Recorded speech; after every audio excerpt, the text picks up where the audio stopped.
அன்பு உறவுகளுக்கு வணக்கங்க. தங்கராஜ் எங்கள் வீட்டில் நங்கூரம் பாய்ச்ச மாதிரி போட்டு விட்டுறாங்க. போட்டு விட்ட போர்டில் ரெடியாகி நிற்கிறாங்க ராகவனும் லட்சுமியும்.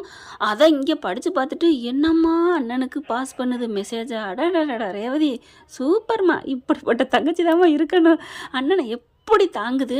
அவர் என்ன மிஸ்கால் விட்டுட்டு ஃபோனு என்ன எதுக்கு கோடு வேர்டு எதை கொடுக்குறாளோ மெசேஜ் போட்டிருக்கேன்னு சொன்னேன், அதை மட்டும் குசு குசுன்னு சொல்கிறாங்களா. பார்க்குறாங்க, ஐயோ ஐயோ அப்படின்னு சொல்லிட்டு தெரிஞ்சு போச்சேன்னு மதி தாங்க கதறாங்க. ஏன் பயப்படுற, மலர் தாங்க துடிக்கிறாங்க. அப்போ தான் சொல்கிறாரு, இங்கே பாரு நான் இருக்கேன் போதுமா, பயம் இல்லாமல் வா அப்படின்னு சொல்லிட்டு எந்த ஒரு தப்புமே நம்ம முன்னாடி ஒத்துக்கிட்டா ஏன் கோர்ட்லேயே பாருங்களேன், வாலண்டரியாக நம்ம தப்பை ஒத்துக்கிட்டோம்னா தண்டனை குறையின்னு சொல்லுவாங்க இல்லையா, அது மாதிரி தான் போன கேட அப்போ கேட்க ஆமாம் என் பொண்டாட்டியோட மச்சனனுக்கு பொண்ணு பார்க்க போனேன். என்னப்பா ப்ரமோவில் பார்த்துருப்பீங்க, ஆட்டி போகிறாங்க ஆத்தாலாம் போகணும். என்னடா தைரியமாக நீ பாடுக்க சொல்கிற, ஏன் நான் போனா என்ன, யார் விடுது, ஏன் மச்சனுக்காக நான் போகாமல் நம்ம வீட்டு மச்சனனுக்காண்டி வாராரே ஓடி ஓடி ஓடி ஓடி ஓடி ஓடி தங்க ராசு அக்கா புருஷன் பொண்டாட்டியோட தம்பிக்காண்டி சுரேஷுக்கு வேலை வாங்கி கொடுத்தது என்ன, கல்யாணம் பண்ணி வச்சது என்ன, எம்பிட்டு பண்ணியிருக்காரு. காசு 50 லட்சத்துக்கு மேலே கடனை அடைச்சி ஒரு நகை கூட இல்லாமல் நகையை போட்டு என்னென்ன பண்ணியிருக்காரு. இந்த வீட்டுக்கு இன்னே வரைக்கும் அவர் எம்பிட்டு பண்ணுறாரு. ஆமாடா அவர் தாண்டா நீ நல்லவன்னு சொல்லணும். யாரையா பேசுகிற அப்படிங்களா பாயிண்ட்டை நீங்கள் கரெக்டாக பேசுகிறதா இருந்தால் சரியா. அவர் எப்படி மச்சனனுக்காக செய்கிறாரோ அது மாதிரி நானும் என் மச்சனனுக்காக நான் செய்வேன். செய்யாமல் அப்புறம் யார் செய்கிறது அப்படின்ட்டு தாறு மாதிரி தக்காளி சட்னி பேசிவிட்டு வா மலர் நம்ம போயிடுவோம் அப்படின்னு உள்ளுக்க ஓடிடுதுங்க. மதி அப்படியே ஆச்சரியப்பட்டு போய் நிற்கிது. இதுங்க ரெண்டும் அப்படியே என்னங்க இப்போ பண்ணுறது, ஒன்றும்லாம் போச்சே. அவன் தங்கராஜ் அப்படியே குளிக்கலான்னு சொல்லிட்டு ஃபோன் பண்ணுறான். குளிக்கலான்னா என்ன குளிக்கிறது, சந்தோஷ வெள்ளத்தில் போரில் தூண்டி விட்டுட்டு குளிக்கலான்னு பார்த்தா என்ன மாப்பிள்ள அவன் நான் கேட்குறதுக்கு முன்னாடி போயிட்டு வந்துட்டோம்னு சொல்லிட்டேன். மச்சனுக்காக நான் செய்யாமல் நம்ம மச்சான் நம்ம வீட்டுக்காக எம்போட்டு செய்கிறாரு, கல்யாணமே பண்ணி வச்சுருக்காரு, நான் என்ன பண்ணேன் பார்க்க தான் போனேன் அப்படின்னு சொல்லிட்டு போயிட்டான். சே என்னடா சப்புன்னு போச்சே. தங்கராஜ் புலம்பி தள்ள விடுங்க மாப்பிள்ள, இதுக்கு மேலே ரொம்ப பேசுனா நம்ம தலைக்கு மேலே ஏறிடுவாங்க. அதெல்லாம் அந்த காலம். பிள்ளைங்க ஒரு கட்டத்துக்கு மேலே அவங்கக்கிட்ட நம்ம தான் அடங்கி போகணும் போல இருக்கு. இப்போ தெரியுதாடா ராகவா, அடங்கி போகணும் அவசியம் இல்லைடா, வாயை அடக்கி வச்சாலே போதும். அன்பை மனசார பரிமாறினாலே போதுமேடா.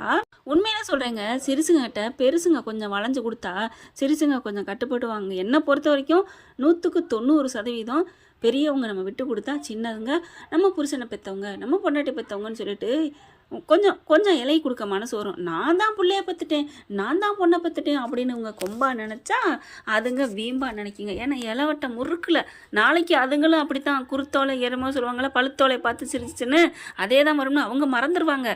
அந்த மறக்கிறவங்களுக்கு நம்ம தான் பாடத்தை போட்டணும்.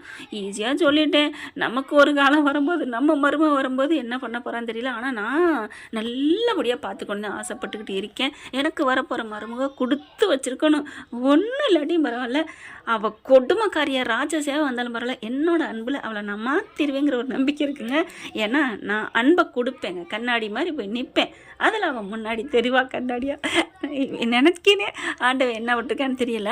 அதே மாதிரி அது மாதிரி சிறுசுங்களும் பெரியவங்க வீட்டுக்கு போகணுன்னு நம்ம தான் அப்படின்னு நினைக்கக்கூடாது, விட்டு கொடுத்து தான் போகணும். நாளைக்கு நமக்கு இருக்குது தலைக்கு மேலே ஒரு இது தொங்கிக்கிட்டு.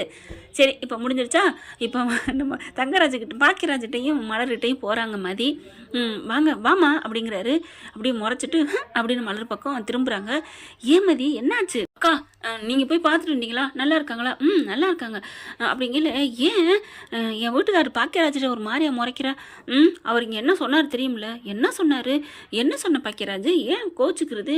நான் ஒன்றுமே சொல்லலையப்பா, நான் என்ன சொன்னேன், நீங்கள் என்ன சொல்லணும் யோசிச்சு பாருங்க அப்படிங்கிறாங்க. என்ன சொன்னேன், ஒரு நகை கூட இல்லாமல் நகையெல்லாம் போட்டு கட்டி வச்சாரு, இப்போ கடன்லாம் அடைச்சாரு அப்படி சொன்னீங்க. ஐயோ உன்னோடதான் பாஞ்சிருச்சோ. நீங்கள் பாருப்பா சாரிப்பா, உன்னைய குத்தி காட்டியெல்லாம் சொல்லலைப்பா, அந்தளவுக்கு அவர் செய்கிறாரு, அப்படி பண்ணுறாரு இப்படி பண்ணுறாருன்னு அவங்க சொல்கிறாங்க. அதில் நான் கொஞ்சமாவது பொண்ணு பார்க்குறது கூட போகக்கூடாதா என்ன? அதை நினச்சிதாப்பா சொன்னேன், நான் ஒன்றும் சொல்லலை. இருந்தாலும் நான் வேறு என்னப்பா உதாரணம் சொல்ல முடியும்? ப்ளீஸ்ன்னு கெஞ்சுறாங்க. சரி விடுங்க நான் மன்னிச்சிட்டேன். மலரக்காக மன்னிக்கிறேன் அப்படின்னு சொல்லி கட்டி பிடிச்சிக்கிறாங்க. முதல்ல உங்களுக்கு கை கொடுக்கணும், கை கொடுங்க கை கொடுங்க அப்படின்னு பாக்கியராஜ் கை கொடுக்குறாங்க. ஏமதி முன்னாடி வந்தோன்னு திட்டுனேன், அது என்னோட திட்டுனதுக்காண்டி என்னோட ஆதங்கம், இது நீங்கள் செஞ்ச விஷயத்துக்கு பாராட்டு அப்படிங்கிறாங்க. உடனே மலர் இருந்துட்டு அதுதாங்க மதி அப்படிங்கிறாங்களா. பரவாயில்லையே, கூட பிறந்த அக்கா தங்கச்சி கூட இவ்வளோ புரிஞ்சுக்க மாட்டாங்க, நல்லா புரிஞ்சிருக்கீங்க, சந்தோஷம் அப்படின்னுக்கிறாங்க. அடுத்து தங்கராஜ் புலம்பி தள்ளுறான். மனுஷன் எப்படி தெரிஞ்சிச்சு, என்னன்னு ஒத்துக்கிட்டான் அப்படின்ட்டு கீழே போகிறாங்க. ஏங்க என்னங்க, போடி, நானும் இங்கே டென்ஷனில் இருக்கேன். இல்லைங்க என்ன விஷயம்? உங்கள் அண்ணன் நொண்ணே இருக்கான நொண்ணே, சரி அவங்க பொண்ணு பார்க்க போனதை அங்கே பார்த்தா சொன்னா சப்புன்னு போச்சான். ஆமாம் போயிட்டு வந்தேன்னு சொல்லிட்டான். எழுத்து பேசுகிறான். ஒரு பெற்றவங்கள இப்படியா எழுத்து பேசுறது அப்படிங்கல. தங்கராஜு என்னடா சத்தம்? ஒன்றும் இல்லைம்மா, பேசிக்கிட்டு இருக்கம்மா. அதுக்கப்புறம் மறுபடியும் கத்த, என்னடா சத்தம்னு மேலே வராங்க. உனக்கு அறிவு இல்லை, போ, பேசிக்கிட்டு தானே இருக்கேன், மனுஷன் டென்ஷனில் இருக்கேன், வந்து மறுபடியும் ஏதாவது டென்ஷன் படுத்திக்கிட்டு போ இறங்கி நீ போ, இப்போ உனக்கு என்ன அவசரம் அப்படின்னு திட்ட ரேவதி அப்படி பார்க்குது. ஏன்டா அப்படி இதுக்கு போய் திட்டுற, கொஞ்சம் கூட பெற்றவங்கன்னு மரியாதை இல்லை மதிப்பு இல்லை அப்படின்னு போக ரேவதிக்கு சிரிப்பு வருது. வாயை பொத்திக்கிட்டு அடக்கிக்கிட்டு சிரிக்குது. இப்போ எதுக்கு நீ சிரிக்கிற, எதுக்கு சிரிக்கிற? ஒன்றும் இல்லையே, நான் சிரிக்கலையே. எதுக்கு சிரிக்கிறேன்னு எனக்கு நல்லா தெரியுது. எதுக்கு சிரித்தேன்? நீ மட்டும் அங்கே சொன்னியே மதிக்கலண்டு, இப்போ மட்டும் என்ன நடக்குது? மதிச்சியா உன் அம்மாவை? அப்படி தானே பார்க்குற? அது வந்து எனக்கு எல்லாம் தெரியுண்டி, அதுக்கு தாண்டி அப்படின்னு சொல்லிட்டு, இங்கே பார், நான் தங்கராஜ், நான் என்ன வேணாலும் பண்ணுவேன், ஆனால் உன் வீட்டில் உன் அண்ணன் பாக்கியராஜ் ஒன்றும் பண்ணக்கூடாது, ரெண்டுலையுமே ராஜ் இருக்குங்க அப்படிங்கிறாங்க. என்கிட்ட தங்கம் இருக்குடி, தங்கம் இருந்து என்ன புண்ணியம், அவங்கக்கிட்ட பாக்கியம் இருக்கே அண்ணன்ட்ட. எதை பேசினாலும் குறுக்கு போடுறாளே ஒன்று அப்படின்னு அடிக்க போக, என்னங்க அடிக்க போகிறீங்க அண்ணே அப்படின்னு சொல்ல, ஐயோ போதும் விடு அப்படின்ட்டு போய் குப்புற அடித்து படுக்க அந்த பயம் இருக்கணும். எங்கள் அண்ணன் மிரட்டினதும் நல்லா வீண் போலையே அப்படின்ட்டு இருக்காங்க. எங்கிட்ட நம்ம சுரேஷ் வந்து கேட்குறாரு, என்ன எழுதி போட்டது என்ன சொன்னாங்க அப்படிங்கிறாங்க.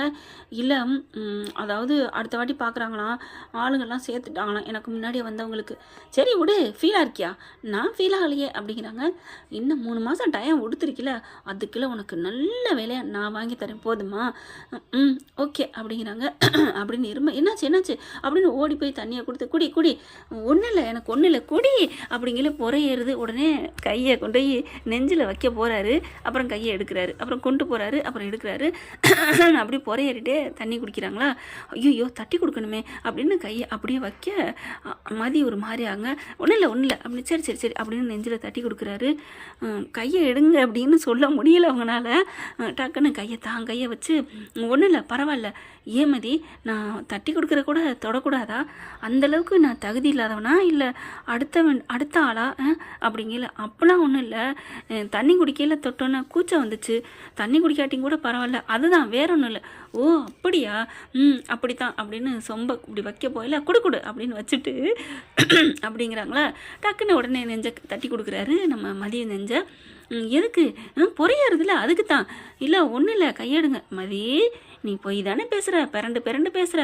ஐயோ சத்தியமாக எனக்கு பொறையாருச்சுங்க, நான் எதுக்கு நடிக்கணும், பொய் சொல்லணும்? நான் அதை சொல்லலை, நீ இப்போ கொஞ்ச நேரத்துக்கு முன்னாடி சொன்னில்ல அது பொய் தானே. என்ன சொன்னேன், என்ன பொய்? அது தண்ணி குடிக்கையில தட்டி கொடுத்தா பொறையேறும்ல, அதனால தான் தண்ணி குடிக்கையில தட்டினா அதனால தான் அப்படின்னு நீ சொன்னில்ல. ஆமாம், இப்போ தான் நீ தண்ணி குடிக்கல, இப்போ நான் தட்டி கொடுத்தா இப்போவும் என்னை கையெடுங்கன்னு திட்டுற. அடப்பாவி கரெக்டாக பாயனை பிடிச்சிட்டானே. அப்படிங்களா சார், இந்த மதி மேலே தான் தப்பு, இப்போ நின்றுச்சு, கையை எடுக்கிறீங்களா அப்படின்னு கையை எடுத்து விட்றாங்க. தேங்க்யூ சார், போதும் சார் அப்படிங்கிற 2 பேருமே சிரிச்சுக்கிறாங்க. என்ன ஃப்ரெண்ட், இப்படிலாம் போனால் நல்லா தானே இருக்கும். பார்க்கலாம் என்ன நடக்க போகுதுன்னு. இது சுவாரஸ்யங்களை அடுத்தடுத்து இந்த பதிவு உங்களுக்கு பிடிச்சிருந்துச்சுன்னா உங்கள் பொண்ணான கையில் ஒரு லைக் போட்டு சப்ஸ்கிரைப் பண்ணி ஆதரவு கொடுங்க அன்புறவர்களே. Thank you friend.